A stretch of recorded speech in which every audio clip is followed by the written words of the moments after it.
नमस्कार साथियों, स्वागत करता हूं आपका सक्सेसफुल स्टडी यूट्यूब चैनल में। और संस्कृत भर्ती परीक्षा की तैयारी के लिए, चाहे वो किसी भी स्टेट की हो, चाहे वो किसी भी राज्य की परीक्षा हो, चाहे वो राजस्थान की रीट हो, आरपीएससी हो, मध्य प्रदेश के एमपी वर्ग 1 2 3 हो, उत्तर प्रदेश की टीजीटी पीजीटी हो, या और भी किसी राज्य की परीक्षा हो, सभी राज्यों की परीक्षा के दृष्टिकोण से महत्वपूर्ण प्रश्नोत्तरी आप सभी के सामने लेके आ रहे हैं, जिसमें 7 प्रश्नोत्तरी अपनी पूरी हो चुकी हैं और आज 8वीं प्रश्नोत्तरी के 30 प्रश्नों को हमें देखना है। 210 नंबर के प्रश्न तक का अभ्यास हमारा हो चुका था। 211 नंबर का प्रश्न है कि अधोलिखित में से उपधमानीय है। अधोलिखित में से उपधमानीय कौन है? वाल पठति, विप्र कथयति, श्रमिक खनति या फिर सभी।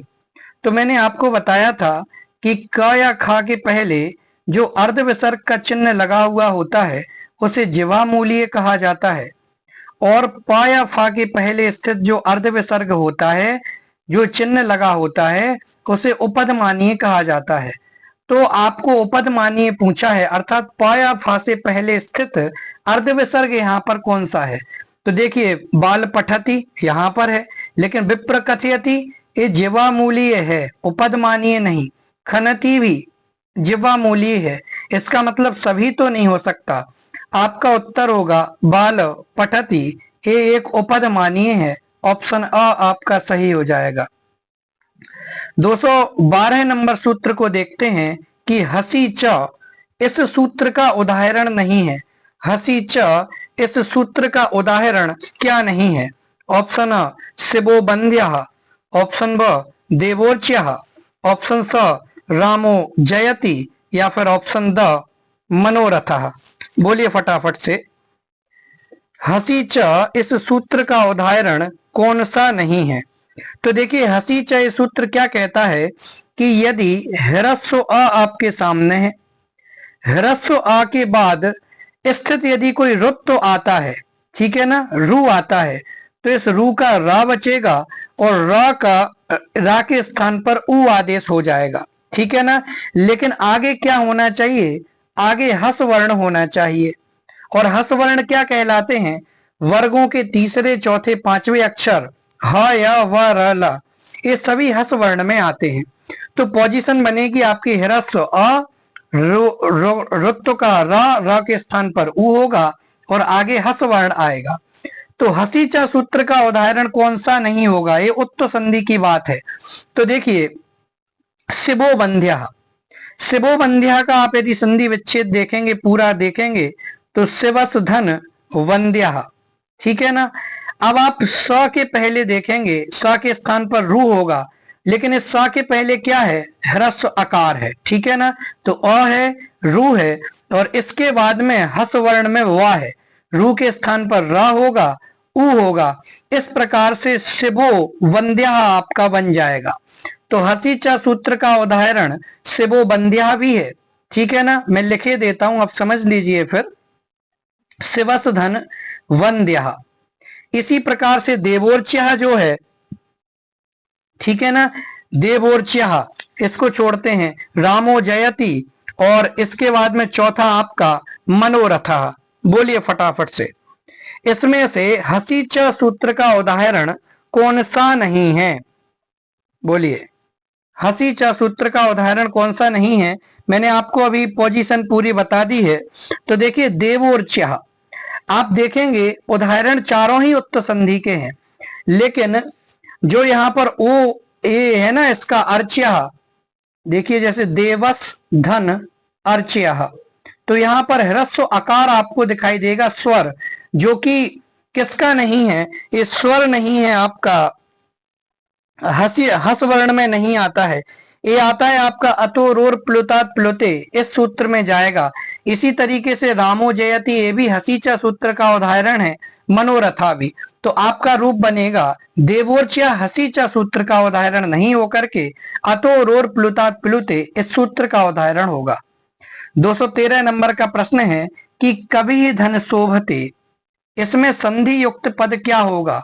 कभी ही धन शोभते, इसमें संधि युक्त पद क्या होगा? कभी शोभते बनेगा, कभी शोभते बनेगा, कभी शोभते बनेगा, या फिर अ एवं स दोनों ही सही है। तो देखिए कभी शोभते आप सभी जानते हैं, विसर्ग संधि में यदि विसर्ग के बाद में चाहे वो तालव्य सकार आए, चाहे वो दंत सकार आए, चाहे वो मूर्धन्य सकार हो, यदि ये तीनों होते हैं तो यथा प्राप्त यदि इसमें स्तुत्व संधि आती है, स्तुत्व संधि प्राप्त होती है, तो एक वो रूप भी बनेगा और एक यथा प्राप्त विसर्ग संधि वाला रूप बनेगा। तो विसर्ग वाला रूप कभी शोभते ये भी सही है, और स्तुत्व संधि वाला रूप कभी शोभते ये भी सही है, इसलिए ऑप्शन द आपका सही होगा। अ एवं स दोनों ही सही है। चलिए 214 नंबर का प्रश्न देखते हैं कि हरि रम्य, इसका संधि विच्छेद क्या होगा? हरि रम्य, इसका संधि विच्छेद क्या होगा? हरि रम्य, हरि रम्य, हरिर रम्य, या फिर हरि रम्य। हरि हरि रम्य, इसका संधि विच्छेद क्या होगा? तो देखिए हरि रम्या का संधि विच्छेद होगा हरि रम्य। ऑप्शन अ आपका सही हो जाएगा।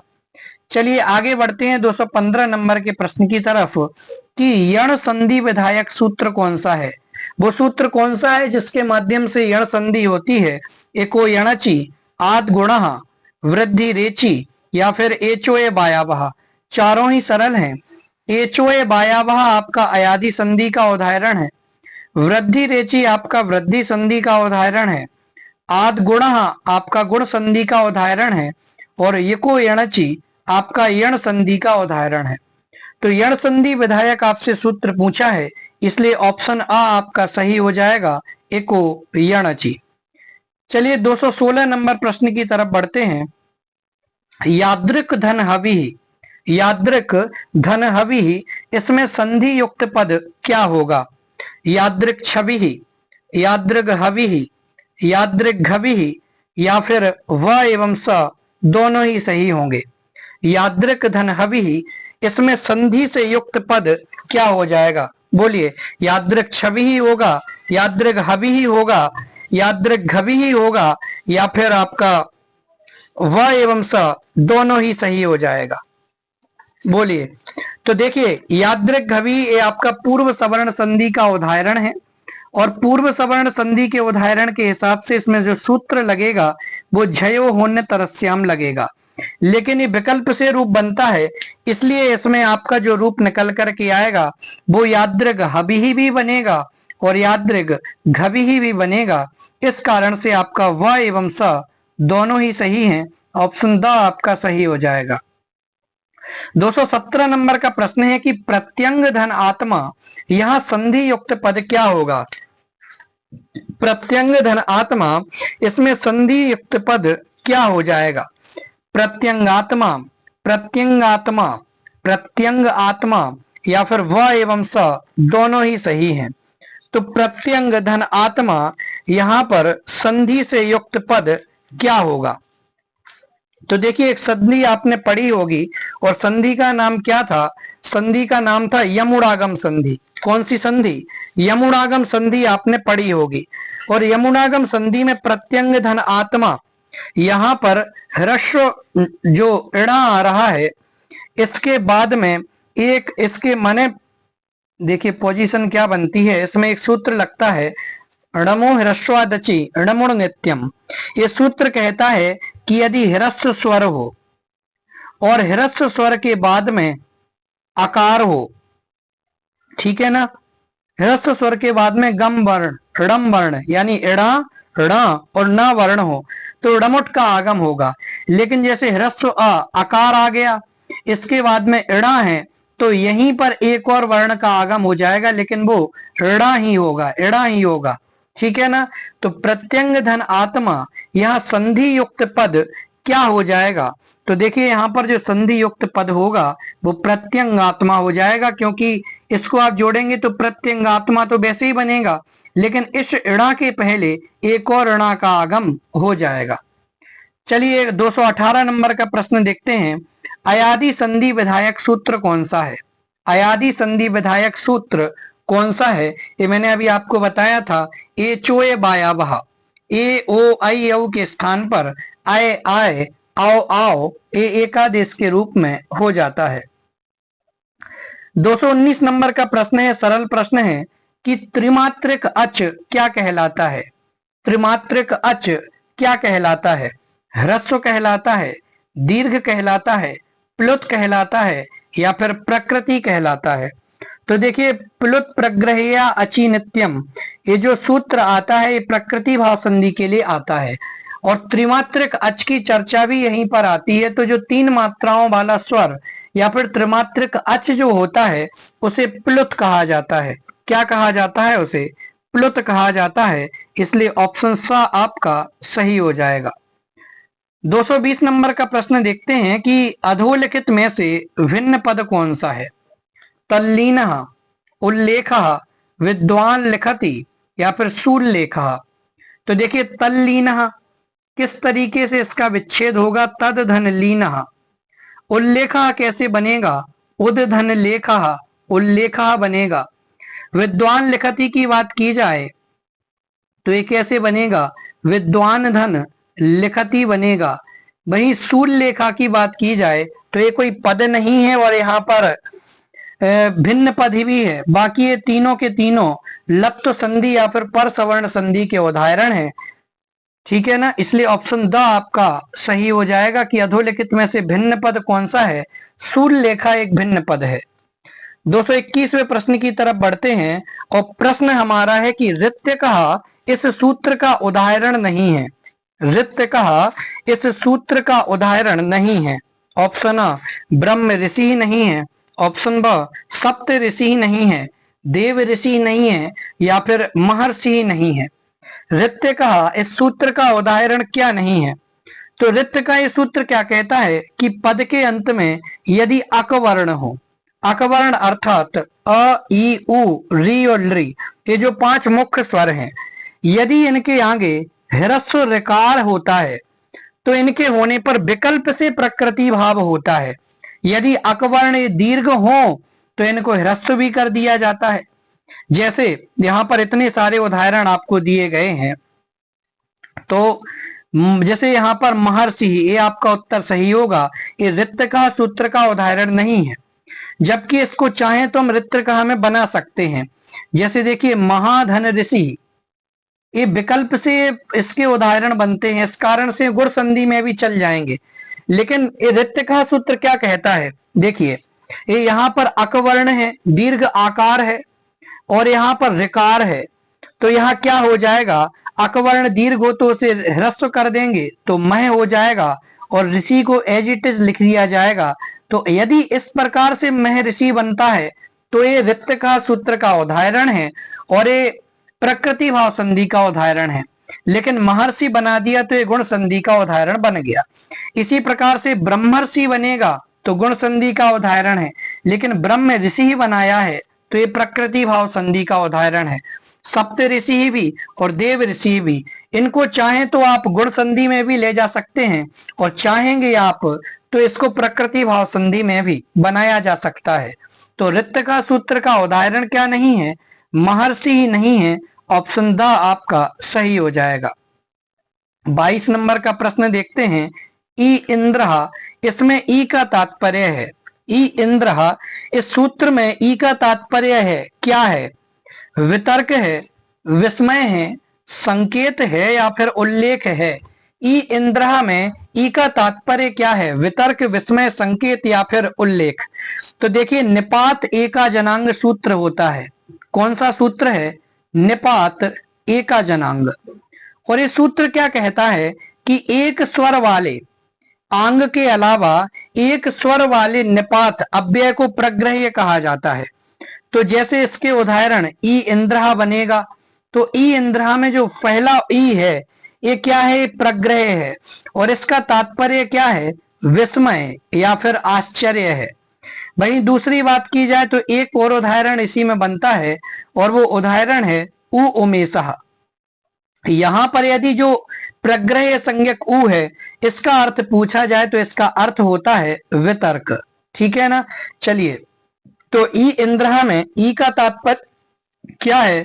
तो विस्मय होगा ऑप्शन ब आपका सही हो जाएगा। 223 नंबर के प्रश्न की तरफ बढ़ते हैं कि सुगन्निसः, सुगन्निसः इसमें कौन सी संधि है? ऑप्शन अ छत्व संधि है, ऑप्शन ब कुक्तुगागम संधि है, ऑप्शन स यमुनागम संधि है, या फिर ऑप्शन द अनुनासिक संधि है। तो सुगन्निसः इसका संधि विच्छेद करेंगे तो सुगण धन ईसा बन जाएगा। ग में ह्रस्व आकार है, उसके बाद में यमुन का ड़ है और इसके पश्चात भी स्वर है, ईक ईकार है। तो यहाँ एड़ा के पहले एक और इसी प्रकार के एड़ा का आगम हो जाएगा और आपका रूप बनेगा सुगन्निसः। गमो ह्रस्वादचि डमुण नित्यम सूत्र का प्रयोग हुआ है और डमुणागम संधि का उदाहरण है। ऑप्शन सा आपका सही होगा। 224 नंबर का प्रश्न है कि मुनि अत्रा गच्छतः, मुनि अत्रा गच्छतः इसमें मुनि पद में कौन सा वचन है? एक वचन है, द्विवचन है, बहुवचन है, या फिर अ एवं ब दोनों ही सही है। तो आप जानते हैं हरि ही हरि द्विवचन है, ऐसे ही मुनि, तो मुनि द्विवचन है। ऑप्शन ब आपका सही हो जाएगा। आपको इस वाले मुनि को देखना है, ना कि मुनि पद के साथ लिखे मुनि को देखना है। 225 नंबर का उदाहरण है कि यदि धन इच्छा, यदि इच्छा इसका संधि विच्छेद क्या होगा? यदि धन इच्छा, यद धन इच्छा, यदि धन इच्छा, या फिर अ एवं ब दोनों। तो यदि इच्छा का संधि विच्छेद क्या होगा? तो देखिए यदि धन इच्छा, ये यदि इच्छा का संधि विच्छेद हो जाएगा। ऑप्शन अ आपका सही है। 26 नंबर के प्रश्न की बात करें कि तव धन लृकारः इसका संधि युक्त पद क्या होगा? ऑप्शन अ तवलकारः, ऑप्शन ब तवलिकारः, ऑप्शन स तव्रीकारः, या फिर ऑप्शन द तवरकारः। तव धन लृकारः इसका संधि युक्त पद क्या होगा? तो देखिए ई उ री के स्थान पर ए ओ अर अले गुण संधि में होते हैं। तो लृकार है तो ह्रस्व आकार और उसके बाद में लकार है तो लृ के स्थान पर अल करेंगे और आपका रूप बनेगा तवलकारः। ऑप्शन अ आपका सही हो जाएगा। 227 नंबर की बात करते हैं कि वृद्धि युक्त पद क्या नहीं है? वृद्धि युक्त पद क्या नहीं है? ऑप्शन अ तवैतिह्यम, ऑप्शन ब महौषधम, ऑप्शन स वित्तैषण, या फिर ऑप्शन द सर्वोत्तमः। वृद्धि युक्त पद क्या नहीं है? तवैतिह्यम, महौषधम, वित्तैषण, या फिर सर्वोत्तमः। आपको मात्रा देख करके ही ख्याल में आ जाएगा कि ये कौन सा पद वृद्धि युक्त नहीं है। तो देखिए तवधन ऐतिह्यम ये वृद्धि संधि आई की मात्रा देख के पता चल गया। महाधन औषधम ये भी वृद्धि युक्त पद है। वित्त धन ऐषण वित्तैषण ये भी वृद्धि युक्त पद है, इसलिए ऑप्शन द आपका सही होगा। सर्वधन उत्तमः ये गुण संधि का उदाहरण है, ना कि वृद्धि संधि का। चलिए 228 नंबर का प्रश्न है कि अधोलिखित में से भिन्न कौन सा है? अधोलिखित में से भिन्न कौन सा है? सन्नच्युतः, ऑप्शन ब सन्नन्तः, ऑप्शन स प्रत्यंगात्मा, और ऑप्शन द प्रत्यंगसेते। बोलिए फटाफट से क्या सही होगा? आप सभी जानते हैं ये दो नकार दो नकार दो नकार देख करके आपको ये ख्याल में आ गया होगा कि ये सब नमुनागम संधि का उदाहरण है। बाकी ये प्रत्यंग सेते ये गलत वर्ण लिखा हुआ है, इसका उदाहरण नहीं है। ऑप्शन द आपका सही हो जाएगा। 229 नंबर की बात करते हैं कि संधि कार्य कहां पर नित्य नहीं होता है? संधि कार्य कहां नित्य नहीं होता है? एक पद के प्रसंग में, धातु उपसर्ग के कार्य में, समास में, या फिर वाक्य में संधि कार्य कहां पर नित्य नहीं होता है?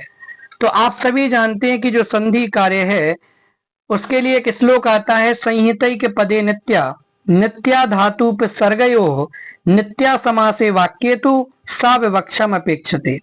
कि जो संधि कार्य है वो एक पद के प्रसंग में नित्य रूप से होता है, धातु उपसर्ग के कार्य में नित्य रूप से होता है, समास के प्रसंग में नित्य रूप से होता है, लेकिन वाक्य के प्रसंग में वक्ता की इच्छा के ऊपर निर्भर करता है जैसे यह अस्ति या फिर यह अस्ति, वो वक्ता की विवक्षा के ऊपर निर्भर करता है, इसलिए यहाँ पर नित्य हुए जरूरी नहीं है। ऑप्शन द आपका सही हो जाएगा कि वाक्य में संधि कार्य नित्य नहीं होता है। 230 नंबर प्रश्न की बात करते हैं कि अधोलिखित में से भिन्न पद कौन सा है। अधोलिखित में से भिन्न पद कौन सा है? विच्छेद, अनुच्छेद, स्वच्छाया या फिर लक्ष्मी छाया। बोलिए फटाफट से, अधोलिखित में से भिन्न पद कौन सा है? विच्छेद, अनुच्छेद, स्वच्छाया या फिर आपका लक्ष्मी छाया। तो देखिए ये जो लक्ष्मी छाया है, ये पदांताद वा या वा पदांताद जो सूत्र लगा है उसके कारण से ऑप्शनल है, यानी ये लक्ष्मी छाया भी बनेगा और लक्ष्मी छाया भी बनेगा। तो इसमें तुगागम संधि का कार्य विकल्प से होगा, जबकि इनमें तुगागम संधि का कार्य नित्य रूप से होगा। बीधन छेद, अनुधन छेद, स्वधन छाया, इन सभी के बीच में तुक का आगम होगा, ता शेष बचेगा, ता के स्थान पर चा होगा, इस चुत्त संधि इत्यादि होकर के इस प्रकार से रूप बन जाएगा। तो आपका ऑप्शन सही कौन सा है कि भिन्न पद कौन सा है? लक्ष्मी छाया आपका भिन्न पद है। ऑप्शन द आपका सही होगा। 231वां प्रश्न है कि शिवो बंध्या, इसमें संधि कौन सी है? शिवो बंध्या, इसमें संधि कौन सी है? स्वादि संधि है, हल संधि है, विसर्ग संधि है या फिर अच संधि है? शिवो बंध्या में कौन सी संधि है? तो देखिए उत्त संधि इत्यादि का कार्य स्वादि संधि में ही होता है। हसी चा इसमें आपका सूत्र लगेगा, स्वादि संधि का उदाहरण है। ऑप्शन अ आपका सही हो जाएगा। 232 नंबर का प्रश्न देखते हैं कि मधुलिट धन हरति, मधुलिट धन हरति, इसमें संधि युक्त पद क्या होगा? मधुलिट धन हरति, इसमें संधि युक्त पद क्या होगा? मधुली हरति, मधुली ढरति, मधुलिट धरति या फिर मधुलिट धरति। बोलिए, मधुलिट धन हरति, इसमें संधि युक्त पद जो आपका होगा वो कौन सा होगा? मधुली हरति, मधुली ढरति, आपका मधुलिट धरति या फिर मधुलिट धरति, कौन सा हो जाएगा सही? तो देखिए यहाँ पर इसका जो रूप बनेगा वो बनेगा मधुलिट धरति। क्या बनेगा? मधुलिट धरति आपका रूप बन जाएगा। ठीक है ना। चलिए, पूर्व सवर्ण संधि का उदाहरण है। किसका उदाहरण है? पूर्व सवर्ण संधि का उदाहरण है। ऑप्शन सा आपका सही होगा। 233 नंबर का प्रश्न देखते हैं कि विस्वंग धन आत्मा, इसमें कौन सी संधि होगी? विस्वंग धन आत्मा, इसमें कौन सी संधि होगी? कुक्तुगागम संधि होगी, अनुस्वार संधि होगी, अनुनासिक संधि होगी, नमुनागम संधि होगी। विस्वंग धन आत्मा, इसमें कौन सी संधि होगी? तो इसमें आपकी नमुनागम संधि हो जाएगी। ऑप्शन द आपका सही हो जाएगा। 234 नंबर का प्रश्न है कि उद्धन श्रेय, उद्धन श्रेय, इसमें संधि युक्त पद आपका क्या होगा? उत श्रेय होगा, उच्च श्रेय होगा, उच्छ्रेय होगा या फिर व एवं स दोनों होगा। बोलिए, उद्धन श्रेय में संधि युक्त पद आपका क्या हो जाएगा? तो देखिए उद श्रेय में जो आपका संधि युक्त पद होगा वो आपका उच्च श्रेय भी बनेगा और उच्छ्रेय भी बनेगा। ये दोनों रूप बनेंगे, इसलिए ऑप्शन द आपका सही होगा, व एवं स दोनों। 235 नंबर का प्रश्न है कि उपधन एधते, उपधन एधते, इसमें संधि युक्त पद आपका क्या हो जाएगा? उपैधते हो जाएगा, उपेधते होगा, उपेधते होगा या फिर कोई नहीं। उपधन एधते, इसमें जो आपका संधि युक्त पद होगा वो कौन सा होगा? तो इसमें जो आपका रूप बनेगा वो उपैधते बनेगा। ऑप्शन आ वृद्धि संधि का उदाहरण होगा। 236 नंबर की बात करते हैं कि पररूप संधि को वाद करके अपवाद स्वरूप वृद्धि कहां पर हुई है? पररूप संधि को वाद करके अपवाद स्वरूप वृद्धि कहां हुई है? वादकर का अर्थ होता है इसको छोड़ करके। तो ऐसा कौन सा काम है कि जहां पर पररूप संधि का कार्य नहीं होगा और उसके स्थान पर वृद्धि संधि का कार्य हो जाएगा? अब इसका उदाहरण या तो प्रौढ़ा बनेगा या प्रौढ़ा बनेगा, प्रौढ़ी बनेगा या फिर प्रैसः बनेगा। पररूप संधि को छोड़ करके अपवाद स्वरूप वृद्धि संधि का कार्य कहां पर होगा? तो देखिए, प्रादुहो ढोड्डे शेषु, एक जो सूत्र हमने आपको बताया था कि सप्त विषयी वृद्धि का कार्य इसमें होता है। तो इसके बाद में प्र उपसर्ग के बाद में यदि ऊह, ऊढ़, ऐसे या फिर ऐसी शब्द आता है तो वृद्धि संधि का कार्य हो जाएगा। तो प्रैसः इसका उदाहरण बनेगा। ऑप्शन द आपका सही हो जाएगा।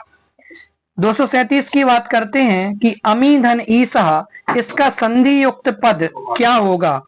अमी धन ईसः, इसका संधि युक्त पद क्या हो जाएगा? अमीसाह बनेगा, अमी ईसाह बनेगा, अमी ईसाह बनेगा या फिर अम्मीसाह बनेगा। प्रकृति भाव संधि में प्लुत और प्रग्रह जो संज्ञक पद होते हैं उनकी प्रकृति भाव संधि हो जाती है। और इसी में ही एक जो ईकारांत, उकारांत और एकारांत पद हैं उनकी भी कौन सी संज्ञा होगी? ऐसे द्विवचन वाले पदों को भी एज इट इज लिखा जाता है और प्रकृति भाव संधि का कार्य यहाँ पर होता है। इसलिए ऑप्शन ब ही आपका सही होगा, अमी ईसाह। 238 नंबर प्रश्न की बात करते हैं कि मोहनः धन षष्ठः, इसमें संधि कौन सी होगी?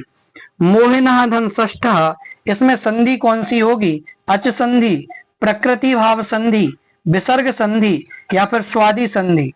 आपको देख करके स्पष्ट होगा कि मोहना धन षष्ठः, इसमें विसर्ग संधि होगी। इसलिए ऑप्शन स आपका सही होगा।